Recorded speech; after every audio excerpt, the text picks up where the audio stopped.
Gennady Golovkin and Canelo Alvarez face off in LA to kick off hype for May 5th rematch. Whenever a championship fight ends in a draw, whether it's the correct decision or not, ultimately it ends up as a major disappointment to the fighters, their teams and especially their fans. So it was with the first middleweight title fight between Gennady Golovkin and Saul Canelo Alvarez on September 16 at the T-Mobile Arena in Las Vegas. It was an exciting and close fight to be sure, far from the 118-110 decision for Alvarez that Judge Adalaide Byrd scored it, but it might have gone either way. USA Today scored it 116-112 for Golovkin. 8 months later, in the same building, the fighters will finally have their rematch. Golovkin, the IBF, WBA and WBC champ, and Alvarez, the lineal and Ring magazine champion, will fight again on May 5, HBO pay-per-view, 8 p.m. ET, in the sparkling, still newish arena just off the Vegas Strip. Tuesday night they had their first face-to-face meeting since last May, gathering in Los Angeles for the first news conference for Golovkin-Canelo 2. Neither has fought since then. As expected, both sides felt the decision should have gone their way, most notably Golovkin's promotional team. Abel Sanchez, GGG's trainer who is known for his quick wit, said when asked why it took so long for the rematch, "Maybe Canelo is a slow healer with a long memory." Then he added, "I hope Canelo went to a transmission expert during his hiatus because it seemed like he was stuck in reverse for the first fight." Alvarez, 49-1-2, 34 KOs, acknowledged that he needs to add to his repertoire for the second go-round, and all but admitted that he hopes to take the judges out of the equation. "I've seen the first fight. I know the changes I must make," the 27-year-old Alvarez said. "That's going to be the key to victory. It's about adding more things to the preparation. We're going to add to the arsenal and add more conditioning, punches and aggression. I need to add more punches and aggression for the victory to be clear. The best way to win this fight is by knockout. It's not easy, but I can do it."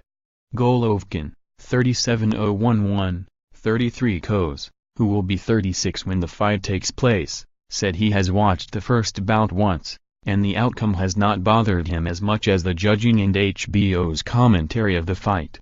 "First, I'm a very calm and real guy. But I'm always for fairness. So no, this fight has not lingered in my psyche or my heart, but this fight did not have any fairness," he said. "The commentators showed a bias and this kind of judging is what is hurting boxing. What I watched did not match what I heard. What scares me is when statistics and commentary do not match." Golovkin said commentators are entitled to their opinions, but it's bad for the sport when they get it wrong. "I think I won the fight. The statistics proved it. HBO sports expert, Harold Lederman, thought I won. And the fans thought I won.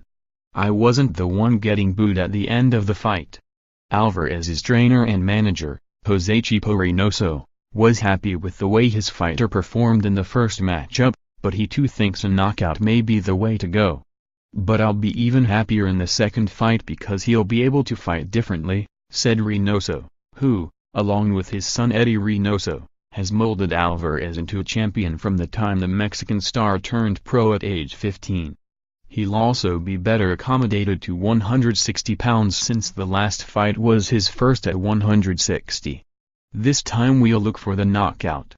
Golden Boy founder, CEO and president Oscar De La Hoya, who promotes Alvarez, is happy the rematch is made, citing a loss to Felix Trinidad in 1999 he was never able to avenge. "I would have really wished for a rematch against Felix Trinidad. I would have loved to have knocked him out in the last 3 rounds instead of boxing. We don't always get rematches of this magnitude, so that's why this fight is special.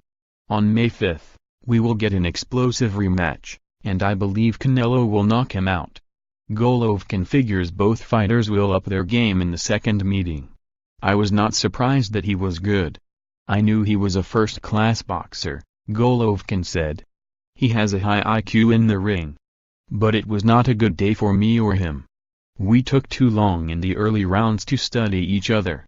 Golovkin, whose trademark smile has become as big a part of his persona as his punching power, said he might have to hang up the grin going forward. As a human being, I have no sadness or anger about the scoring. As a boxer, this makes me feel sad, he said. I no longer like the boxing business.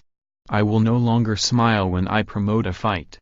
Perhaps he will get a chance to flash a smile after the fight on May 5th. He does believe he has won over many Mexican fans with his Mexican style and expects that to show on Cinco de Mayo. Two great middleweights are colliding to decide who the best pound-for-pound fighter is. It's going to be a thrilling experience. It's going to be a good fight, Golovkin said.